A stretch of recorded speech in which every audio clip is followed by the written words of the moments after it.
que me pueden ver aquí, ¿ya vieron? Ahí están los alveolitos. Tercera, 1 milímetro, menos de 1 milímetro de diámetro. Cuarta, nada de cartílago. Y 5, músculo liso, pero helicoidal. Es decir, que en lugar de estar así circular, empieza a estar así, a lo largo del tubo, ¿ok? Y ya es súper poquito, de hecho es la última porción que tiene músculo liso. ¿Bien? Ahora, después, cuando llega a la última división, empieza a ramificarse en conductos delgaditos, incluso conductos que miden menos de 0.5 milímetros, delgadititos. A este nivel ya los llamamos conductos alveolares, estos muchachos características. Epitelio cúbico con transición epitelio plano. Esto es importante porque eso permite que ya empiece a haber difusión a ese nivel también en mayor cantidad. Segundo, muchachos, va a tener nada de músculo liso, ¿ok? Músculo liso ya de plano nada. Tercero, no va a tener membrana de tejido conectivo, ¿ok? Nada. Y cuarto, el número de alveolos presente aumenta. ¿Bien? Y ya por último llegamos a nuestra última ramificación, que es el saco alveolar. Les decía, el saco alveolar es el conjunto de muchos alveolos. Alrededor de 500 a 1000 alveolos puede haber sacos alveolares mucho más grandes, ¿ok? Estos sacos alveolares ya tienen estrecho contacto con los capilares. Y la suma de estos tres muchachos, bronquiolo respiratorio, más conducto alveolar, más saco alveolar, es lo que llamamos acino respiratorio. Acino respiratorio. Y el acino respiratorio es la unidad funcional de nuestro aparato respiratorio. Entonces, uno piensa que la unidad funcional, o por inferencia pudiera pensar que solo es el alveolo, pero no, realmente la unidad funcional es la suma de esos tres, porque acuérdense es donde ya se hace el intercambio, ¿ok? Bueno, chicos, ahora, importante, les puse a ver la tablita de ayer donde viene el resumen. Se complementa con este esquemita que les hice. Vean, aquí este esquemita les puse con llaves cómo se va comportando. Hay cartílago hasta dónde? Hasta los bronquios, ¿ok? Y el epitelio es cilíndrico, pseudoestratificado, hasta los últimos bronquios, que son los más pequeñitos, donde el epitelio ya se va haciendo cilíndrico simple, ¿ok? El bronquiolo terminal, las primeras ramificaciones tienen cilíndrico simple y luego cuboide, ¿ok? Que así, aquí se los puse. Y el bronquiolo respiratorio ya tiene una transición de epitelio cúbico simple a plano simple, mientras que el alveolo, vean, tiene dos tipos de células, planas y cúbicas, y otras que veremos ahorita. Y vean lo que pasa con las capas de abajo. La submucosa, que es esta, va disminuyendo su grosor, de tal manera que hasta llegar al alveolo se pierde. Solamente queda esto que todas las células epiteliales tienen, la membrana basal. Todas las células la tienen, ¿ok? Y vean, con el cartílago ya les dije, va desapareciendo a medida hasta que llega a convertirse en bronquiolo, y el músculo liso también. Aquí a este nivel, acuérdense, en el bronquiolo terminal y un poquitito del bronquiolo respiratorio también hay, pero ya casi nada. Y justamente esto es lo que yo quiero alcanzar, que sea tan delgadito que me permita la difusión, ¿ok? Vamos para allá. Ahora les decía, muchachos, la célula epitelial, esta plana simple, es de las más delgadas que hay en todo el cuerpo, menos de 0.3 micras, ¿ok? Es decir, unos 300 nanómetros, súper delgadita. Y entonces, cuando yo sumo estos tres elementos, muchachos, con sus respectivas ramificaciones, esta es la parte que sí me termina como funcionando, la que está marcada en color amarillito, el acino respiratorio. Ahora, el objetivo entonces, muchachos, aquí justamente es llegar a esta estructurita que nosotros conocemos como alveolo, donde se llevan a cabo el 90% de los procesos de intercambio, esta estructura. Ahora vean, aquí viene justamente bronquiolos terminales, parte de bronquiolos respiratorios y ya mi saquito alveolar. Ahora, el saquito alveolar, muchachos, está constituido por estos, que si yo me acerco a verlos cómo están, realmente tienen este comportamiento por afuera. Vean, los vasos sanguíneos con una carga principalmente de sangre no oxigenada vienen, recubren una parte y llega a una zona donde se fusionan, a donde va a ocurrir la difusión, aquí, aquí, aquí, por todos lados, ¿ok? Ahora, ¿cómo está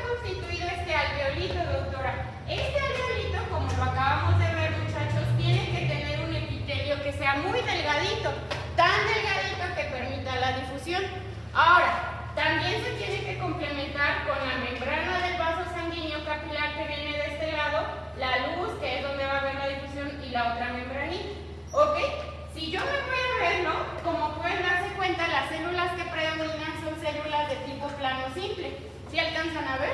Me voy a hacer este zoom. Pero no son las únicas que existen. Ahora, esta es la constitución promedio de un alveolo viéndolo desde un punto de vista sagital. Entonces vean, células planas simples, que estas por su forma y función reciben el nombre de neumocitos tipo 1. Los neumocitos tipo 1 constituyen del 90 al 95% del total de células del alveolo, ¿de acuerdo? ¿Y cuál es su principal función? Pues realmente son dos.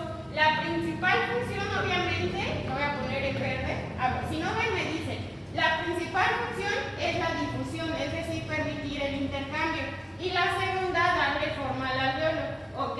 Esas son las dos funciones de los neumocitos. Recuerden, 90-95%, dependiendo de dónde lo lean. Aquí no está dibujado, ¿ok? Pero hay otra célula que participa de manera importante, que son células cúbicas, que ahorita se las muestro, que estas se encargan de producir un líquido que se deposita sobre esta capita de agua que hay acá. Estas células que producen ese líquido se llaman neumocitos tipo 2 y su principal función es la producción de un material principalmente lipídico, pero que también tiene proteínas, que se llama factor surfactante. ¿De acuerdo? Estos neumocitos tipo 2 constituyen, también depende de dónde lo lean, pero alrededor del 4, 5, incluso en algunos libros van a encontrar que el 10%. Pero la realidad es que solo es del 4 al 5% en la mayoría de los alveolos. ¿Ok? Ahora, ¿para qué me sirve? Esto lo vamos a ver con mayor detalle y vamos a ver patologías que se relacionan a eso. El denominado factor surfactante. A ver, ayer veíamos que el aire que nosotros inhalamos viene con una presión de agua, ¿verdad? Cuando ese aire viene para la difusión, ¡pum!, parte de esa agua se condensa y queda aquí una capita, ¿ok? Es decir, que dentro del alveolito tenemos una capita muy delgadita de agua. Eso es normal. Y también es bueno porque mantiene un poquito hidratada las células desde el punto de vista externo, ¿ok? Desde aquí afuera, porque pues, si no se deshidrataría, quedaría ahí tal cual muy desprotegida. Ahora, el detalle de esta agua es que genera tensión superficial, se los voy a explicar más adelante, y nos puede, ¡pum!, colapsar el alveolito. Entonces viene el factor surfactante, crea una capita y evita el colapso, ¿ok? Muy bien, ese es el segundo tipo de células que presenta el alveolo. El tercer tipo de células presentes en el alveolo, porque hay otro, son unas células que están por acá, ¿ok? De guardianes. Estas celulitas reciben el nombre de, primer nombre, macrófagos alveolares. ¿Cuál es su función? Ser macrófagos, destruir microorganismos que pudieran llegar a esa región o incluso agentes nocivos químicos como humo del tabaco, por ejemplo, cuando inhalamos sustancias químicas, alquitrán o demás, ellos tratan de fagocitárselo, ¿ok? Segundo, el segundo nombre que reciben es células polvo, ¿ok? Y ya algunos autores, incluso artículos nuevos, le denominan, pues porque siempre están ahí, neumocitos tipo 3, ¿ok? Diferente, ojo aquí, a los macrófagos que se encuentran a nivel de la sangre. Esos son macrófagos normales. Estos pues también, pero como ya están allá afuera, ya son especiales, ¿ok? Son de los macrófagos especiales. Y estos constituyen alrededor del 1% del total de las células. ¿Bien? Esta es la imagen clásica de un alveolo de cómo lo estaría viendo yo. Ahora, si ya me voy aquí, muchachos, con base en la imagen que les puse ahorita, este es otro esquema representativo de cómo está la distribución de las células. Vean, aquí tengo el alveolito. A la célula la estoy viendo desde aquí, al neumocito tipo 1 viéndolo desde arriba, porque los neumocitos literalmente son pues como una hojita. Entonces, esa hoja, pues obviamente, cuando yo la veo, ahí papel, es así. Entonces, yo les digo que mide 0.3 micras aquí, ¿ok? Pero aquí también tiene un área, ¿bien? Que eso, pues todo esto va a ser área de difusión. Entonces, yo la estoy viendo así, pero acuérdense que la puedo ver así. Ahora, aquí tenemos a los neumocitos tipo 2, que son células cúbicas. Aquí les faltó dibujar el agüita y el factor surfactante. Y aquí está nuestro macrófago alveolar, ¿ok? Que hay uno por ahí. Ahora vean, muchachos, dos cositas. ¿Qué constituye a la membrana alveolocapilar? La membrana alveolocapilar tiene 4 componentes. ¿Cuál es el primero? La célula, el neumocito tipo 1. Ese es el primer componente. Segundo componente, esta lineecita ¿ok? Ese es el segundo componente. Tercer componente, la membrana basal del capilar, ¿ok? O otra membrana basal. Y cuarto componente, la célula endotelial, ¿ok? Célula endotelial. Entonces, realmente la membrana alveolo capilar es la suma de la membrana del alveolito, es decir, del alveolo completo, junto con la pared del vaso. Entonces, pregunta para el lunes, constitución de la membrana alveolo-capilar. Muy fácil, el neumocito, su membranita basal, la membranita basal de la célula endotelial y la misma célula endotelial. En conjunto, espérame tantito, Patrick, en conjunto, la suma de estas constituye alrededor de 0.5 micras, ¿ok? Entonces, realmente la más gordita de todas es la célula del neumocito, las otras están incluso más flaquitas. Ahora sí, dime, Patrick. ¿Podemos tomar en cuenta la membrana basal como un solo elemento tomando en cuenta? Sí, nada más que nosotros acordamos que una mitadcita la da la célula endotelial, la otra la célula del neumocito, pero sí podría tomarse como un solo elemento, ¿ok?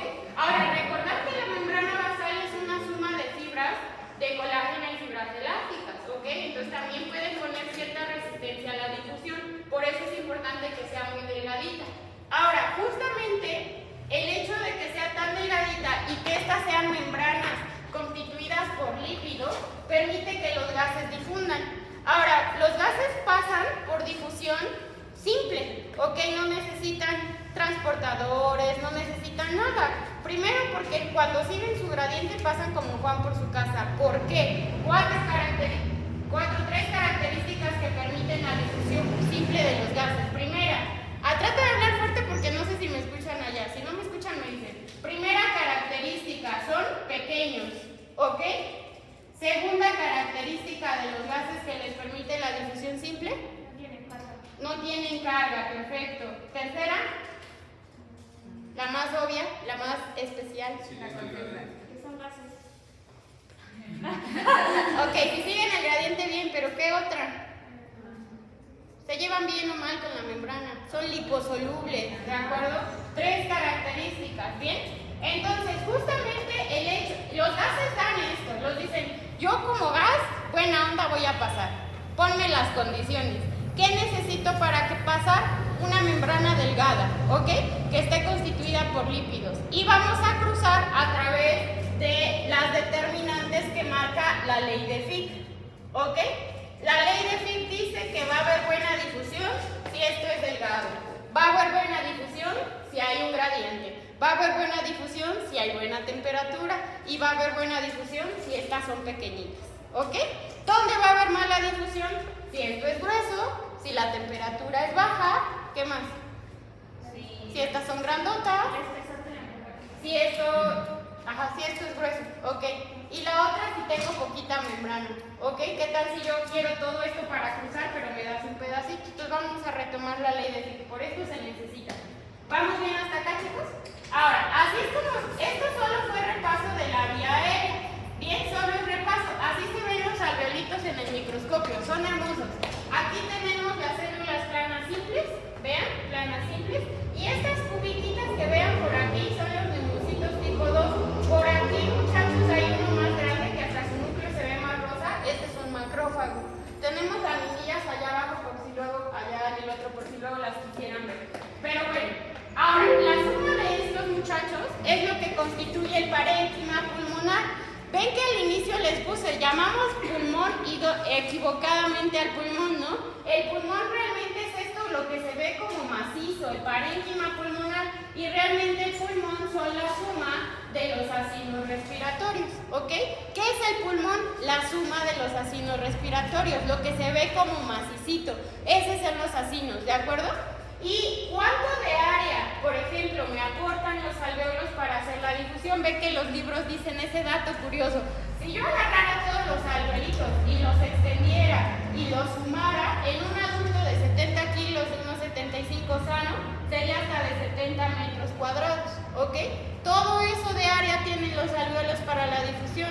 Y uno dice, tan chiquito y tanto volumen, no tanta área. Bueno, eso también es importante para la ley de Fick. Ahora, otro elemento, muchachos, que tienen justamente los pulmones que vamos a ver, esto ya lo vimos ayer, es un elemento, pero ahora externo, la pleura. La pleura es una membrana tejido conectivo denso y regular, cargado de fibras elásticas y fibras de colágeno, pero de tipo 1 y tipo 3, resistentes pero delgaditas. ¿Ok? Ahora, muchachos, esta es una membrana que tiene una parte interna, una parte externa. Una toca directamente el parénquima, otra la caja torácica. La que toca al parénquima visceral, la que toca la pared parietal. Ahora, realmente esta es una membrana única que se dobla 2 veces. ¿Cómo es eso? Que luego eso como que les cuesta entenderlo. La pleura, luego sí les hacía traer el globo, es realmente como esta estructura, como un globo casi desinflado. Vean, imagínense que tenemos un globo medio desinflado. Metemos un puño y lo que quede por dentro tocando la manita, que en este caso sería el pulmón, es la pleura visceral. Y lo que quede por fuera es la pleura parietal. En el caso de la pleura, este espacio es casi hueco, ¿ok? Y está ocupado por un líquido. Y es súper estrecho, le llamamos espacio virtual, ¿ok? Y aquí hay una cantidad escasita de líquido que le llamamos líquido pleural. Ahora, el líquido pleural, muchachos, juega un papel importante. Todos han hecho eso de que ven que hay chuponcitos que se pegan al espejo. Entonces, cuando los mojamos, con el agüita lo mojan, se pega y como que se jala. Ese efecto ejerce la pleura parietal sobre la visceral, jalarla, ¿de acuerdo? Entonces hace una especie de presión negativa. Bien, esa presión tiene un valor que se puede medir en milímetros de mercurio, en centímetros de agua, en torr, en lo que quieran se puede medir. Ok, ahorita vamos a ver a cuánto mide, pero literal ese es el efecto de una pleura sobre la otra, jalarse, ok, como una especie de presión negativa. Ahora, ¿todos tenemos líquido pleural? Sí. ¿Cuánto? Depende del peso de la persona. El líquido pleural, muchachos, no solamente es agua, ¿ok? Es un liquidito cargado por proteínas, células, componentes lipídicos y tiene su propio pH. La cantidad de líquido pleural que tenemos por persona es 1 mililitro por kilo de peso. 1 mililitro, por kilo de peso. Vean, aquí está la imagen. Ahorita vemos esto. Entonces, si yo tengo, por ejemplo, una persona que pesa 40 kilos, ¿cuánto de líquido pleural tiene? ¿4 qué? Mililitros. O sea, es súper poquito para todo el recubrimiento del pulmón, pero eso es lo suficiente que necesita. ¿De acuerdo? Y funciona como un lubricante. ¿Por qué? Una está pegada a la caja torácica y otra a la pleura, ¿cierto? Entonces, cuando la caja torácica se infla, se aumenta el volumen, una pleura sube, la otra también, pero en menor medida, como que hacen una tracción y rozan.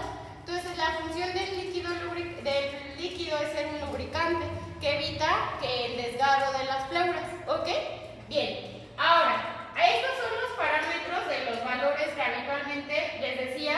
Nosotros tenemos un líquido, tiene células, principalmente células del sistema inmunológico que también nos protegen, tienen proteínas y tienen incluso glucosa y tienen su propio pH.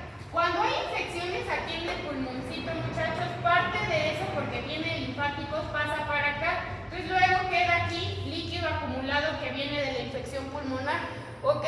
Entonces, si luego nos sirve para hacer diagnósticos, yo hago una punción de líquido, lo mando al laboratorio, veo la composición y puedo determinar si fue una infección bacteriana, viral, micótica o incluso si hay células cancerígenas por ahí filtradas, ¿ok? Y eso es lo que llamamos transudado y exudado, que bueno, si en algún momento lo podremos revisar, ¿ok? Ahora, muchachos, ¿por qué tiene importancia la pleura? Porque además de ayudar al movimiento del pulmón, esa presión que ejerce también sirve para regresar al pulmón a su lugar. Ahorita vamos a ver cómo, después de los movimientos ventilatorios, ¿de acuerdo? Entonces así está constituida nuestra pleura. Eso se los voy a explicar ahorita. Ahora, ese espacio nada más se los dejo aquí. Usualmente está vacío, solo ocupado por una cantidad pequeñita de líquido. ¿Qué pasa, muchachos, cuando aquí a este espacio pleural se mete aire, se mete agua, se mete sangre? Pues recibe un nombre, ¿ok? Lo habitual es que esté así. ¿Qué pasa si nosotros no? Alguien va caminando, pregunta de caso clínico de examen nacional. Va caminando, lo asaltan, lo apuñalan en el tórax, no tiene sangrado, pero ¿qué es lo que pasa? El aire va a querer entrar ahí porque ahí hay una menor presión. Entonces se llena de aire el espacio pleural y entonces el pulmón ya no se va a poder insuflar. ¿Qué dato clínico tendríamos?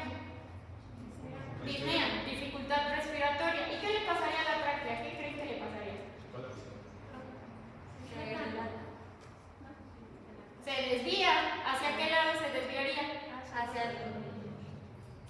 Ah, ¿verdad? ¿Hacia qué lado? ¿Hacia? ¿Hacia que está insuflado? Se está desviando hacia el lado justamente que le permita dilatarse. Entonces está hacia ese lado, hacia el insuflado, ¿de acuerdo? Entonces, dato clínico, paciente que fue apuñalado con dificultad respiratoria y desviación de la tráquea, puede empezar en un neumotórax, que es la entrada de aire. ¿Y cómo sé que es un neumotórax? Radiografía, nada más, ¿ok? Radiografía. Y esto se tendría que ver negro. ¿Qué pasa si yo hago la radiografía y se ve un color más blanquecino? Hay sangre, se llama hemotórax, ¿ok? ¿Por qué? Porque a lo mejor le dio un vaso sanguíneo y empezó a sangrar y ahí se quedó la sangre, ¿bien? ¿Y qué pasa, por ejemplo, si es un derrame pleural por una infección? Eso es líquido. A lo mejor no es 100% agua, es líquido en general, hidrotórax. Y cuando puede tener los dos, aire y sangre, hemoneumotórax. ¿Qué son esos? Simplemente es lo que se acumuló en el espacio pleural, que teóricamente tendría que estar virtual, es decir, así, delgaditito. Cuando algo se mete, pum, eso se llena y el pobre pulmón es el que sufre porque ya no se puede insuflar. ¿Vamos bien? Bueno, ahorita vamos a ver qué papel juega la pleura para la ventilación.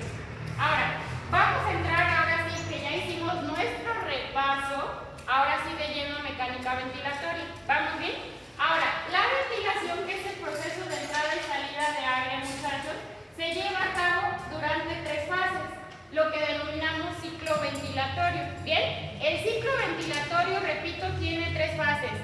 La fase de reposo, la fase de inspiración, que implica la entrada de aire, y la fase de expiración. ¿Ok? Ahora, muchachos, ¿por qué no puedo estudiar en 3 momentos? Cuando yo quiero, muchachos, que haya difusión de gases, ¿qué es lo que pretendo? Que el aire pase de afuera hacia adentro para que pueda ocurrir el intercambio gaseoso, ¿ok? Para eso yo necesito crear un gradiente, una diferencia de presiones. ¿Por qué? ¿Se acuerdan que en estado de reposo les dije? Esto se comporta como un tubo, ¿cierto? Aquí hay 760, aquí dentro de la presión que llamaremos alveolar hay 760. Cuando las cosas están en equilibrio no van a querer moverse. ¿Qué tengo que hacer? Crear un gradiente, ¿cierto? ¿Cómo lo creo?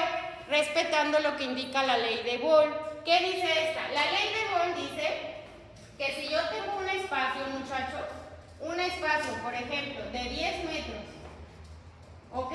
Cuadrado, cúbicos realmente, y tengo 10 moléculas, va a haber una presión, ¿cierto?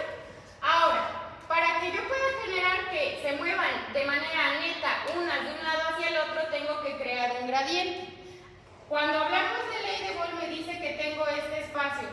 Cuando estas moléculas están en esta disposición, crean esta presión. Hablamos de presión cuando las moléculas ejercen fuerzas de interacción unas con otras, ¿ok? Se atraen unas con otras en un espacio delimitado.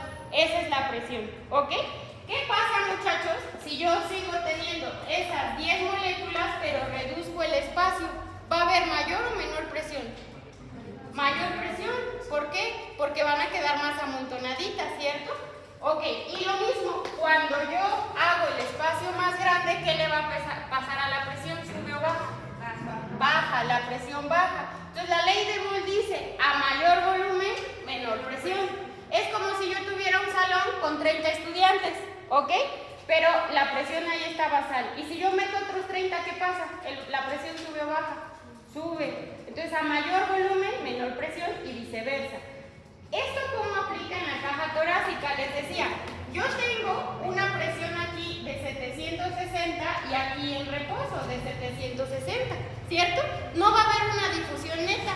Yo lo que quiero es que el aire se mueva hacia acá para que me entre oxígeno nuevo, ¿ok? ¿Cómo lo hago? Aumentando el volumen de la caja torácica, ¿ok? Cuando yo aumento el volumen de la caja torácica, la presión baja más o menos 758 y ahora sí el aire se mueve. Y al revés en la expiración, cuando yo hago la caja torácica más chiquita, la presión sube o baja. Sube. ¿Vamos bien todos?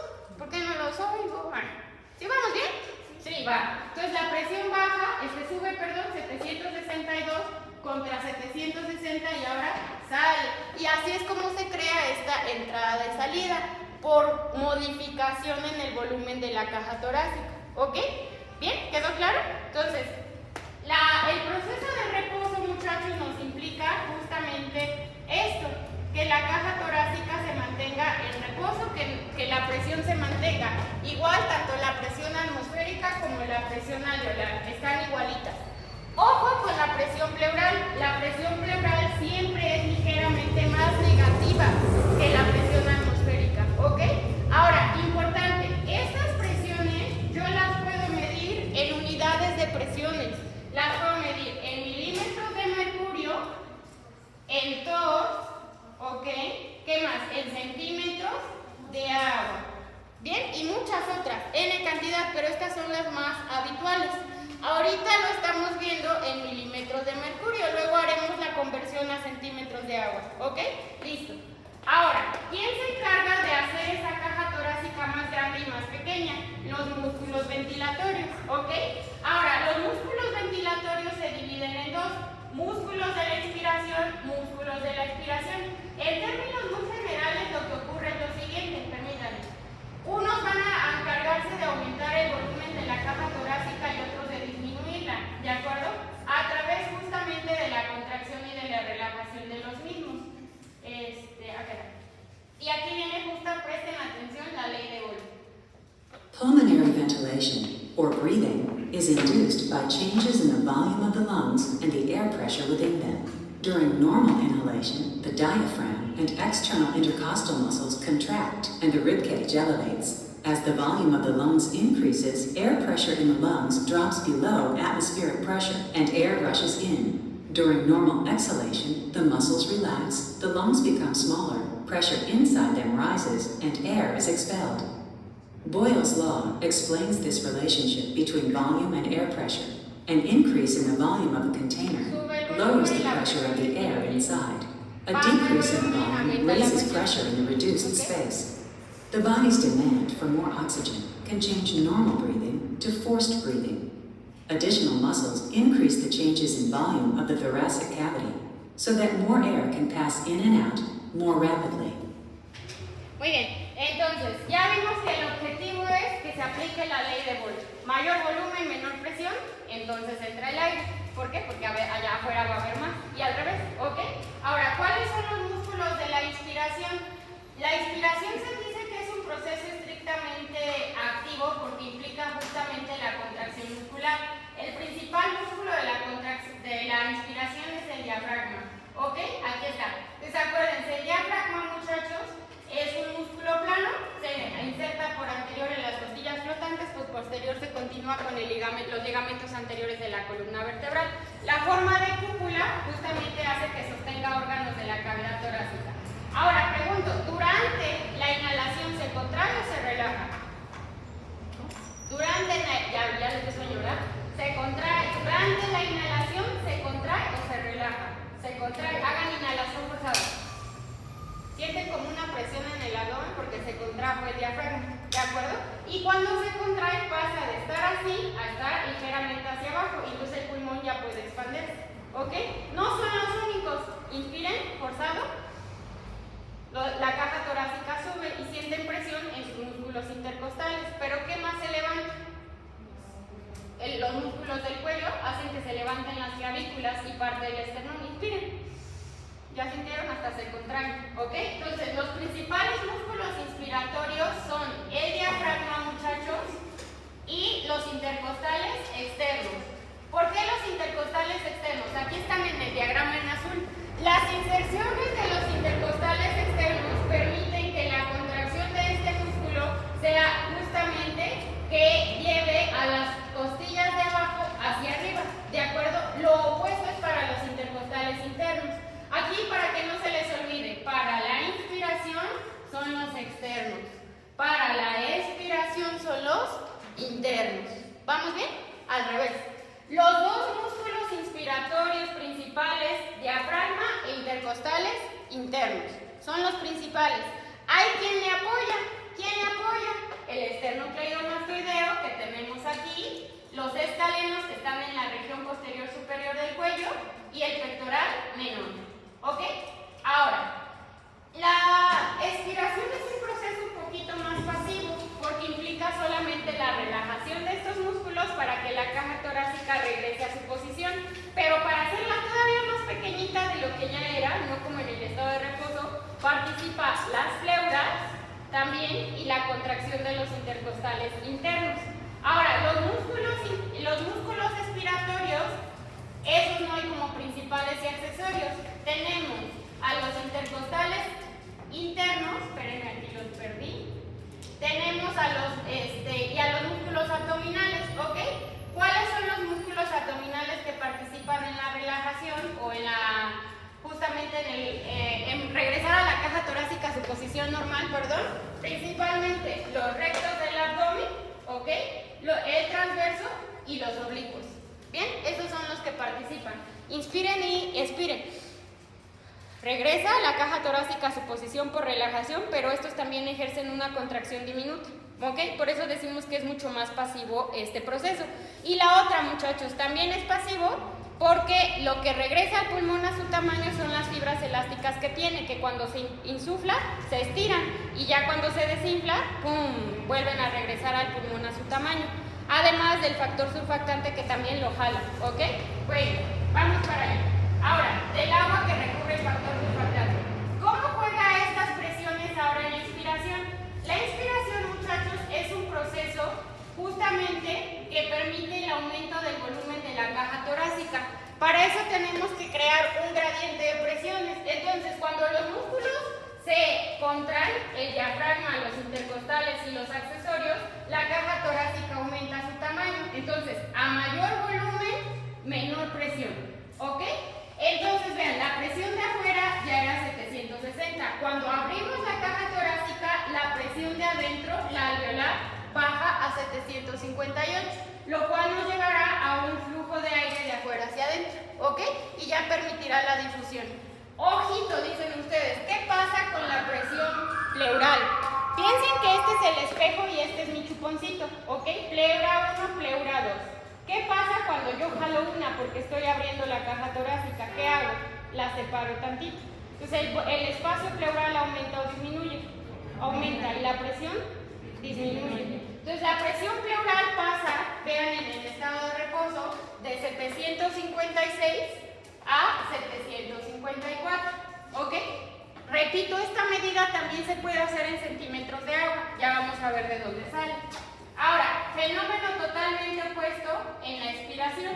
En la expiración, me voy a regresar a esta, justamente lo que hacemos es llevar la caja torácica a un tamaño menor al que tenía. Entonces, vean, hago un tamaño menor, el pulmón se hace más pequeñito y recuerden, a menor volumen, mayor presión y la presión justamente sube hasta 762 y ya creé un gradiente, aquí hay más, aquí hay menos y el aire se mueve ahora hacia afuera y este ciclo se repite una y otra vez, muchas veces por minuto. Entonces pasa en el reposo, que es muy breve, inspira, que es el más prolongado, expira. De la ventilación, el que ocupa más espacio es la inspiración, 2/3, ¿ok? 2/3. Y el reposo es súper rápido, ¿bien? ¿Y qué pasa con la presión pleural? Esta regresa a su valor normal, ¿ok? Regresa a su valor normal porque se vuelven a juntar las pleuras. Ahora, ¿quedó claro este cambio de difusión, muchachos? Este cambio de presiones, perdón. Muy bien. Ahora, ¿qué pasa con bueno, les dejo estas imágenes, si quieren tómenle foto. Durante la inspiración, como conclusiones, el diafragma participa 75%, hay entrada de aire por esta diferencia de presiones, 3 cambios del diafragma, se contrae, desciende y aumenta o cambia la presión de 1 a 3 milímetros de mercurio.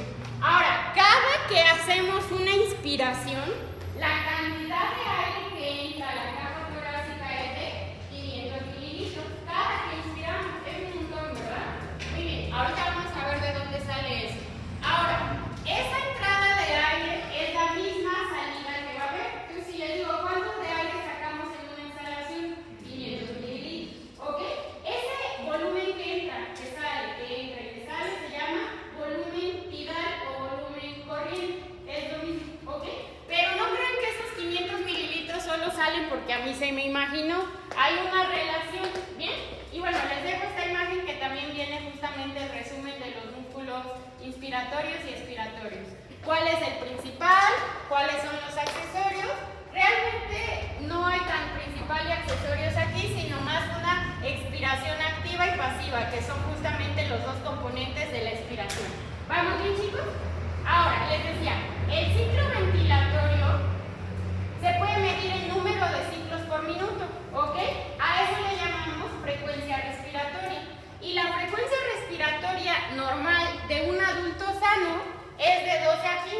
pueden incluso a veces leer que de 12 a 20 respiraciones por minuto, ¿ok? Ahora, ¿cómo puedo saber cuántas veces está respirando una persona? Muy fácil. Puedo verlo, o sea, verlo, poner mi relojcito y contar un minuto y ver cuántas veces se infló el tórax, ¿ok? O puedo escucharlo como con el estetoscopio. Entonces, puedo hacerlo acostado, preferentemente sentado, le pido al paciente que se siente y que pues, él ventile normal, ¿no? Entonces le pongo el estetoscopio aquí a nivel de la base pulmonar, donde puedo escuchar muy bien el flujo de aire, voy a escuchar, ¿ok? Muy levecito. Y cuento igual cuánto se ocurrió por minuto. Las que estoy contando en realidad son las inspiraciones, pero ya sé que una inspiración se acompaña de una expiración, ¿ok? Y también lo puedo, bueno, esos son los dos métodos más frecuentes. Y el otro método es tocarlo. ¿Cómo? Hay dos técnicas que son la amplexión y la amplexación. La amplexión consiste en poner las manos de mis manos, las del médico, aquí a nivel, en la pared anterior y posterior del tórax. Es decir, usted continúe ventilando. Van a estar mis manos aquí y yo voy a sentir su ventilación cuando él esté haciendo. Y lo mismo, cuento. Esa es la amplexión. Estoy viendo el movimiento antero-posterior. Cuando mido el movimiento latero-lateral, que pongo una mano aquí y otra mano aquí y le pido inspire y expire, eso es amplexación, ¿ok? Amflexión y amplexación, lo van a ver en clínica propedéutica. Ahora, ¿en cuál confían más ustedes? De los tres quizá el menos confiable es el del ojo, ¿no? Porque ¿qué tal si se me va una? Los otros dos, el primero con el estetos y son bastante confiables, pero probablemente más el del estetos, porque ahí estoy escuchando el flujo del aire, ¿ok? Muy bien, entonces nada más para que se sepan estos valores. Les decía, las respiraciones o ventilaciones normales por minuto del adulto son estas, de 12 a 20, de 15 a 20, dependiendo donde lo lean. Pero en niños y en niños lactantes y en preescolares y en escolares la ventilación es diferente, ¿ok? Van a tener recién nacidos, ahora que vayan a rotar a los hospitales, que les voy a decir frecuencia cardíaca de 120, está normal, porque ellos tienen una frecuencia cardíaca aumentada. Lo mismo para la respiratoria. Los recién nacidos en promedio tienen 60 respiraciones por minuto, ¿ok? Y sobre todo porque apenas están adaptando y sus células están, pero así, ¿ok? La otra, los lactantes menores y mayores. Estos son niños que están en crecimiento, un crecimiento acelerado. Sus células, ¿cómo están? En mitosis constante. ¿Qué necesitan para hacer mitosis? ATP. Necesitan mucho oxígeno. Por eso tienen una ventilación también elevada. Entonces, cuando sean pediatras, les lleguen niños y les dicen, ay, no, 40 por respiraciones por minuto, ya llévenlo al hospital, no, normal, ¿ok? Y esto va disminuyendo conforme el niño esté más grande y su crecimiento vaya disminuyendo de aceleración, ¿ok? Vaya siendo menos acelerado hasta llegar al adulto. Y lo mismo, si yo tengo valores más altos, yo puedo modificar mi mecánica ventilatoria así. Por ejemplo, cuando hay condiciones fisiológicas o patológicas. Yo en reposo, como ahorita Lina, o Lina que está en reposo, pues a lo mejor tiene 16 respiraciones por minuto, ¿no? ¿Qué tal si se echa a correr?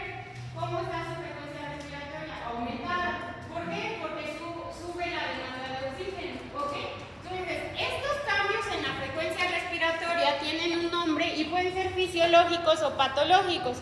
Cuando la frecuencia respiratoria y todas las frecuencias están aumentadas, taqui, pero NEA se refiere como tal a ventilación, taquipnea, aumento de la frecuencia respiratoria, ¿ok? De la frecuencia, nada más. ¿Por qué, muchachos? Porque hay otro aumento que se llama hipernea, que ahí yo hago respiraciones profundas, ¿ok? Como cuando me falta el aire. No necesariamente aumento la frecuencia respiratoria, solamente la hago más profunda, como que muchas inhalaciones forzadas. ¿Bien? Vamos a ver en qué condiciones. A eso se le llama hipernea. Se lo voy a preguntar, ¿eh? Luego, la otra, si baja la frecuencia, bradipnea. Si baja la profundidad, hipopnea. O sea, en lugar de ser normal es, ¿ok? Bien, muy superficial, ¿sí lo vieron? Y yo tengo un dato que muchos confunden con taquipnea. Casi el 50% de los estudiantes lo confunden. Polipnea. Polipnea es una taquipnea más una hipernea. Entonces, ¿cómo estaría el paciente? ¿ok? Ventilando muy rápido y muy profundo. ¿Bien? Muy rápido y muy profundo. ¿Vamos bien? Y cuando todo está normal, doctora, EU, acuérdense, es algo bonito, bueno, saludable. Bien, todo esto se puede recibir un nombre y tiene justamente sus denominaciones. Y la otra, que cuando nos falta el aire, cuando el paciente tiene sensación de falta de aire, disnea. ¿Bien? Ahora, la disnea no necesariamente va acompañada de hipoxemia. Hipoxemia es que realmente el oxígeno esté bajo en sangre. ¿Por qué? Porque a lo mejor llega el paciente que me falta el aire y le hacen el oxímetro, le ponen el oxímetro y está normal. ¿Qué puede ser? Una crisis de ansiedad. O otro dato, lo verán, cuando hay deficiencia de magnesio, también hay deficiencia de los músculos ventilatorios. Pueden inspirar, pero el paciente siente disnea, ¿ok? Cuando hay bajo magnesio. Entonces todo eso lo tienen que integrar, ¿bien? Y el último, el de ortopnea, es cuando el paciente siente una disnea, pero al estar acostado. ¿Por qué puede ser eso? Porque a lo mejor tiene un pequeño derrame que cuando se acuesta se le expande. Van a tener algún momento pacientes en el hospital que el único dato clínico que tienen es este. Llega al hospital, es que me acuesto y tengo dificultad respiratoria. Y usted, a ver, lo vamos a revisar, le hacen su plaquita y tiene un derrame. Y resulta que el derrame era por cáncer. Entonces, o sea, como que caray, ¿no? Entonces todo se relaciona con todo. Entonces, pendiente de estas situaciones, ¿bien? Bueno, esto es en cuanto a la mecánica ventilatoria. Aquí hay otras cosas, muchachos, que, bueno, les agregamos aquí, que es la tos, que es un estornudo, por si lo quieren checar, esto es el Derrickson, ¿ok? ¿Vamos bien hasta acá? Fácil, ¿verdad? Ahora, vamos a entrar ahora sí con lo bueno. Vamos a ver en qué otras cosas pueden involucrar cambios en la ventilación. Yo ya vi que la ventilación en términos generales se lleva por la contracción y relajación de músculos, que me permiten que la caja torácica se haga grande, se haga pequeña. Y ya, entrada y salida de aire y cambio de presiones. ¿Vamos bien hasta acá? ¿Qué más la puede afectar intrínsecamente? Es decir, dentro del parénquima pulmonar. Tenemos tres determinantes de la ventilación que pueden afectar. La tensión del líquido alveolar o del factor surfactante. A un término que se llama distensibilidad, que este término me dice justamente cuánto volumen de aire va a entrar cada vez que inspiremos y expiremos, ¿ok? Y eso es que determina de qué tan elástico sea el pulmón. ¿Bien? Y la resistencia, cuando mis vías aéreas son muy duras, muy rígidas, ¿ok? ¿Cómo en qué casos pueden ser muy duras, muy rígidas? El EPOC, por ejemplo, ¿qué? Fibrosis, ¿no? En la fibrosis quística, las vías aéreas lo que hacen es tener un aumento de secreción espesa, ¿ok? Pero también se puede afectar como tal la composición de la vía, pero principalmente es lo que hay adentro. Bien, entonces vamos a entrar de lleno. Entonces les voy a pedir, por favor, que esto ya lo vamos a ver el último día, que den un repasito a atención superficial y que le tomen foto a eso porque se los voy a preguntar el lunes. ¿Cómo está constituido el factor surfactante? Habitualmente nos se quedan con la idea que literal solo es puro líquido, ¿verdad? Pero no, también tiene proteínas y esas proteínas juegan un papel súper importante, ¿ok? Bueno, ¿quedó claro lo que vimos hoy? ¿O más o menos? Se aburrieron una parte de la clase, los vi, ¿verdad? Bueno, entonces el lunes les seguimos, chicos. Acuérdense que el lunes ya les empiezo a preguntar, ¿ok? Entonces pues, les voy a preguntar igual que es polisnea, qué es un ciclo ventilatorio, cómo está la presión en la inspiración, etc. Y por favor, entren a Google y busquen conversores de milímetros de mercurio a centímetros de agua. Busquen el que más les guste porque lo vamos a usar. De ahora en adelante vamos a cambiar nuestra unidad de medida a centímetros de agua, ¿ok? Bueno chicos, que tengan un bonito fin de semana. Gracias.